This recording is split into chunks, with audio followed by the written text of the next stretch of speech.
ஆண்டவரும் இரட்சகருமாகிய இயேசு கிறிஸ்துவின் நாமத்தில் வாழ்த்துக்கள். இந்த நாளிலும் லேவியராகமம் 12வது அதிகாரத்தை நாம் தியானிப்போம். பிள்ளை பேற்றுக்கு பின்னர் சுத்திகரிக்கப்படுதல் என்கிற தலைப்பின் கீழாக இந்த செய்தியை நாம் கற்றுக்கொள்ள முடியும். 1-4 வசனங்கள் வரையிலும் பிள்ளை பேற்றோடு தொடர்புடைய தீட்டை குறித்து இந்த 12வது அதிகாரம் நமக்கு சொல்லிக் கொடுக்கிறதை நாம் பார்க்க முடிகிறது.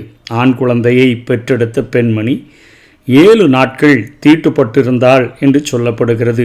அது அவளுடைய மாதவிடாய் நாட்களின் தீட்டை போலவே அது கருதப்பட்டதாக அந்த நாட்களிலே ஆண்டவர் மோசையின் மூலமாக கட்டளை கொடுத்திருந்தார். 8ஆம் நாளில் ஆண் குழந்தைக்கு விருத்த சேதனம் பண்ணப்பட்டது என்று வசனம் 3 பார்க்கிறோம். இரத்தம் உறைவதில் 8ஆம் நாள் பாதுகாப்பானது. ஆகவே அந்த 8வது நாளில் விருத்த சேதனம் செய்யப்பட்டது என்று சொல்லி நம்ம பார்க்கிறோம். அந்த பெண் திரும்ப தொடர்ந்து 33 நாட்கள் அவள் வீட்டிலேயே இருக்க வேண்டும். அவள் எந்த பரிசுத்தமான பொருளையும் தொடக்கூடாது, பரிசுத்தமான ஸ்தலத்துக்குள்ளே அவள் நுழையக்கூடாது, ஆசரிப்பு கூடாரத்தை சுற்றிலும் இருக்கக்கூடிய பிரகாரத்துக்குள்ளே செல்லாமல் அவள் வீட்டுக்குள்ளேயே இருக்க வேண்டும் என்று சொல்லி ஒரு கட்டாயமான ஒரு கட்டளையானது அவளுக்கு கொடுக்கப்பட்டிருந்தது. இதே நேரத்தில் ஆண் குழந்தைக்கு பதிலாக ஒரு ஸ்திரீ பெண் குழந்தையை பெற்றெடுத்தாள் என்று சொன்னால் அந்த தாயானவள் 2 வாரங்கள் அவள் தீட்டுப்பட்டு இருந்தாள். அதற்கு பின்பு 66 நாட்கள் அவள் வீட்டில் இருக்கணும். அந்த 66 நாட்களும் அவள் பரிசுத்த ஸ்தலத்துக்குள்ளே போகக்கூடாது, ஆசரிப்பு கூடாரத்தை சுற்றிலும் இருக்கக்கூடிய பிரகாரத்துக்குள்ளே போகக்கூடாது, பரிசுத்தமான பொருளை தொடக்கூடாது என்று சொல்லி அவளுக்கு கட்டளை அங்கே கொடுக்கப்பட்டிருந்ததை பார்க்கிறோம்.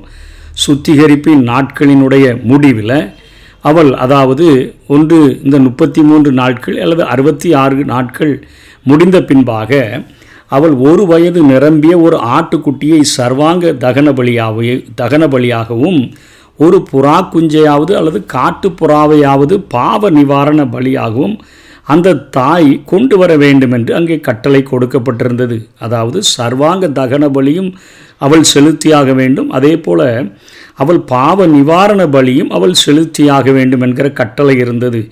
அவள் ஆட்டுக்குட்டியை கொண்டு வர இயலாதபடி ஏழையாக இருந்தான்னு சொன்னால் 2 புறா குஞ்சுகளையாவது அல்லது 2 காட்டு புறாக்களையாவது கொண்டு வர வேண்டும். ஒன்று சர்வாங்க தகன பலியாகவும் மற்றொன்று பாவ நிவாரண பலியாகவும் அது செலுத்தப்படும்படியாக கொண்டு வர வேண்டும் என்கிற கட்டளை இருந்தது. ஆண்டவராகிய இயேசு கிறிஸ்து பிறந்த பொழுது அந்த சுத்திகரிப்பின் நாட்கள் முடிந்த பின்பாக தாய் 2 பறவைகளையே கொண்டு வந்ததை லூக்கா 2வது அதிகாரம் 22வது வசனத்திலிருந்து 24வது வசனம் வரையிலும் நாம் பார்க்கிறோம். எத்தகைய வறுமையான சூழ்நிலையில் இயேசு இந்த பூமியில் பிறந்திருந்தார் என்கிறதை காட்டும் வண்ணமாக அந்த மரியாளுக்கு ஒரு ஆட்டு கடாவை கொண்டு வரக்கூடிய ஒரு நிலைமை இல்லாதபடி, ஒரு ஆட்டுக்குட்டியை 1 வயது நிரம்பிய ஆட்டுக்குட்டியை கொண்டு வர முடியாதபடி அத்தனை வறுமையாக இருந்த ஒரு குடும்பத்தில் தான் இயேசு கிறிஸ்து பிறந்தார் என்பதை நம்ம இந்த லூக்கா 2வது அதிகாரம் 22 24 வரையிலும் நாம் பார்க்கும் பொழுது புரிந்து கொள்ளுகிறோம். உலகத்தில் பாவம் உட்புகுவதற்கு முன்னமே திருமணமானது ஆண்டவரால் ஏதேன் தோட்டத்தில் அங்கே ஆதாமுக்கும் ஏவாளுக்கும் நடத்தி வைக்கப்பட்டது. திருமணம் பரிசுத்தமானது என்று சொல்லி வேதம் நமக்கு சொல்லிக் கொடுக்கிறது. மேலும் மனிதன் பழுகி பெருக வேண்டும் என்று தான் ஆண்டவர் அந்த ஆதாம் ஏவாளுக்கு கட்டளையிட்டிருந்தார். இவ்வாறு இருக்க ஒரு குழந்தையின் பிறப்போடு தீட்டு தொடர்புள்ளதாக இருக்கிறது என்பது நமக்கு ஒருவேளை வினோதமாக ஆச்சரியமாக தோன்றலாம். நம்முடைய ஆண்டவராகிய இயேசு கிறிஸ்துவை தவிர நம்ம எல்லாரும் துர்க்குணத்தில் தான் உருவானோம், நம்முடைய தாய் நம்மை பாவத்தில் தான் கற்பந்தரித்தாள் என்று சங்கீதக்காரன் சங்கீதம் 51:5 அவர் பாடி வைத்திருக்கிறதை பார்க்கிறோம். ஆகவே பெண் படைக்கப்படுகிறதற்கு முன்னமே ஆண் படைக்கப்பட்டான். ஆணுக்காகத்தான் பெண் படைக்கப்பட்டால் அவர்களுடைய அந்த ஸ்தான அடிப்படையில் கீழ்ப்படிதலின் இடம் அவளுக்கு கொடுக்கப்பட்டது. அதாவது தாழ்வு அல்ல, அவன் புருஷன் தலைன்னு சொன்னால் மனைவி அவள் அங்கே சரிதமாக அவனுக்கு கீழ்ப்படிந்து இருக்க வேண்டும் என்கிற ஒரு நிலைமை, ஒரு ஸ்தானமானது குடும்ப வாழ்க்கையிலே கொடுக்கப்பட்டிருந்தது. முதல்ல அங்கே ஏவாளே பெண்ணே பாவம் செய்தால் இவை யாவற்றையும் நினைவுபடுத்துவதை உள்நோக்கமாக கொண்டே பெண் குழந்தையினுடைய அந்த பிறப்பின் போது தீட்டு கூடுதல் நாட்கள் அங்கே கொடுக்கப்பட்டது போல காணப்படுகிறது.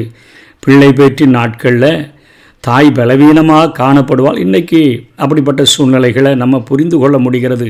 மருத்துவம் அதிகமாக வளர்ந்து விட்டபடினால் ஒருவேளை தாய் நோய் தொற்றக்கூடிய வாய்ப்பை அதிகமாக பெற்றிருக்க முடியும். பார்வையாளர்களை தடை செய்கிற பொருட்டே ஒருவேளை ஆண்டவர் ஒரு மென்மையான அக்கறை உடையவராக இந்த கட்டுப்பாடை விதித்திருந்தார் என்று சொல்லி கூட ஒரு தேவ மனிதன், வில்லியம்ஸ் என்று சொல்லக்கூடிய ஒரு தேவ மனிதன் குறிப்பிடுகிறார். ஆகவே ஆண்டவர் பிள்ளை பேற்றினாலே ரட்சிக்கப்படுவாள் என்று சொன்ன அந்த வார்த்தையின்படி அவள் அந்த தீட்டு நாட்கள் நீங்கின பின்பு பாவ நிவாரண பலியையும் சர்வாங்க தகன பலியையும் செலுத்தி தன்னை சுத்திகரித்து கொண்டதை தான் இந்த அதிகாரம் நமக்கு வெளிப்படுத்துகிறது. சென்ற அதிகாரத்தில் புறம்பான செயல்களால் ஏற்படும் பாவம் பற்றி கூறப்பட்டது. இதை சாப்பிடக்கூடாது, அதை சாப்பிடக்கூடாது என்று சொல்லி அந்த காரியங்கள் கொடுக்கப்பட்டிருந்தது. இந்த அதிகாரத்தில் பிறப்பிலேயே ஏற்படுகிற பாவத்தை பற்றி கூறப்பட்டிருக்கிறத பார்க்கிறோம். பிள்ளை பேறு பாவம் என்று வேதம் ஒருபோதும் சொல்லலை. ஆனால் நான் பாவத்தில் உருவானேன் என்று தான் தாவீது சொல்லுகிறார். ஜென்ம பாவத்தை குறித்ததாக அவர் சொல்லுகிறார். பிள்ளை பேரோ அல்லது உடல் உறவோ பால் உறவோ பாவம் அல்ல. ஆதாமால் பாவம் உலகில் வந்து எல்லாரிலும் அது வியாபித்தது என்று ரோமர் 5:12 பவுல் சொல்லுகிறார். ஆனால் நன்மை தீமை அறிய பக்குவம் வராத குழந்தைகளை பொறுத்தவரை அவை இறந்தால் பரலோகம் செல்லும் என்பதை மத்தேயு 18:10 நம்ம புரிந்து கொள்ள முடியும். ஏனெனில் அவை சரீரப்பிரகாரமாக ஆதாமின் அந்த பாவத்தால் மரித்தாலும் கிறிஸ்துவின் மரணத்தினால குழந்தைகள் மீட்பை பெற்றுவிடும். இங்கு குழந்தை பேற்றின் போது பெண் சுத்திகரிப்பின் நாட்களை கடைபிடிப்பது, பழி செலுத்துவது, இவைகள் எல்லாமே மனிதனில் இருக்கக்கூடிய பாவத்தை தான் சுட்டி காட்டுகிறது. ஒரு பிள்ளை உலகத்தில் பிறக்கும் போதே பாவியாகவே பிறக்கிறது. பாவம் செய்த பெண்ணால் பாவியான குழந்தையையே அவள் பிறப்பாக கொடுக்க முடியும் என்று தான் நாம் புரிந்து கொள்ள முடிகிறது. ஏதேனில் தேவன் கொடுத்த தண்டனை கிருபை யுகத்திலும் தொடர்கிறது என்பதற்கு இன்றைக்கி பெண்கள் படுகிற பிரசவ வழியே ஒரு சிறந்த உதாரணமாக இருக்கிறது. அதாவது பெண்ணுக்கு ஆண்டவர் கொடுத்த தண்டனை, அவள் பாவம் செய்ததுனால நீ பிள்ளை பேறு குழந்தைகளை பெறும் பொழுது உனக்கு உன்னுடைய வேதனையை பெருக பண்ணுவேன்னு சொன்னார். அது இன்றைக்கு வரைக்கும் அந்த பிரசவ வேதனை பெண்கள் படுகிறதை நம்ம பார்க்குறோம். இந்த சாபத்தின் தன்மையே ஆண் பெண் குழந்தைகளுக்கான சுத்திகரிப்பின் நாட்களில் 40 நாள் சுத்திகரிப்பு நாட்கள் ஆண் குழந்தையை பெற்றவள், பெண் குழந்தையை பெற்றவள் 80 நாட்கள் என இவைகள் நாட்கள் குறிப்பிடப்பட்டு கொடுக்கப்பட்டிருக்கிறது. ஸ்திரீயின் வித்தாக வந்த கிறிஸ்து பாவங்களுக்கு பரிகாரம் ஏற்படுத்தினார்.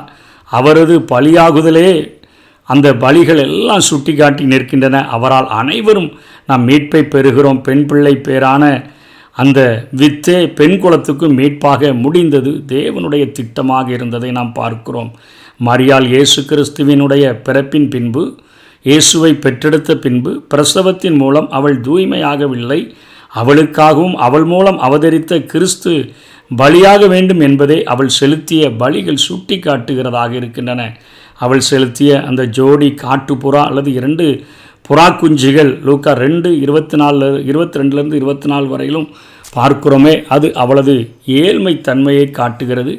ஒரு பாவமில்லாத ஒரு கிறிஸ்துவை பெற்றெடுத்த போதிலும், ஒரு தகப்பன் இல்லாத பரிசுத்த ஆவியினால் கற்பம் தரிக்கப்பட்டு ஒரு பரிசுத்தமான குழந்தையை பெற்றெடுத்த போதிலும் அவளுக்கும் ஒரு மீட்பின் திட்டம் வேண்டும் என்பதை உணர்த்துவிக்கும் வண்ணமாக அவள் ஜோடி காட்டுப்புறா அல்லது 2 புறா குஞ்சுகளை அவள் அங்கே பாவ நிவாரண பலியாகவும் சர்வாங்க தகன பலியாகவும் செலுத்தினதை பார்க்கிறோம்.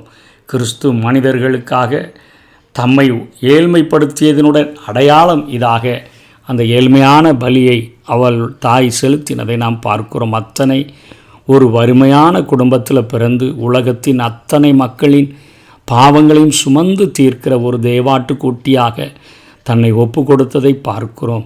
உலகத்தில் முதல் திருமணத்தின் மூலமாக இணைக்கப்பட்ட ஆதாம் ஏவாள் எப்படி சாத்தானால் வஞ்சிக்கப்பட்டு பாவத்திற்கு உட்படுத்தப்பட்டார்களோ அந்த காரியத்தில் ஒரு பரிகாரம் தேவை என்பதை, அதற்கு பலிகள் தேவை என்பதை உணர்த்தி வைக்கும் வண்ணமாக இந்த அதிகாரம் கொடுக்கப்பட்டிருக்கிறது. இவைகள் எல்லாவற்றின் இந்த எல்லா பலிகளையும் இயேசு கிறிஸ்து கல்வாரி சிலுவையில் அவர் நிறைவேற்றி முடித்தபடினால இன்றைக்கு பலிகள் தேவையில்லை. நமக்காக கல்வாரி சிலுவையில் தன்னையே எல்லா விதமான பலியாகவும் ஒப்பு கொடுத்த பூரண பலியாக, ஒரே பலியாக, என்றென்றைக்குமான பலியாக ஒப்பு கொடுத்த இயேசு கிறிஸ்துவை நோக்கி பார்த்தால், ஆண் என்றாலும் பெண் என்றாலும் குழந்தை என்றாலும் கல்வாரி சிலுவையை நோக்கி பார்க்கிற எவரும் இன்றைக்கு பலி இல்லாமல் ரட்சிக்கப்பட முடியும். நமக்காக ஒரே ஒருவர், குற்றமற்ற ஒருவர் தன்னுடைய எல்லா சொட்டு இரத்தத்தையும் சிந்தி சிலுவையில் எல்லா பலிகளையும் நிறைவேற்றி விட்டபடினாலே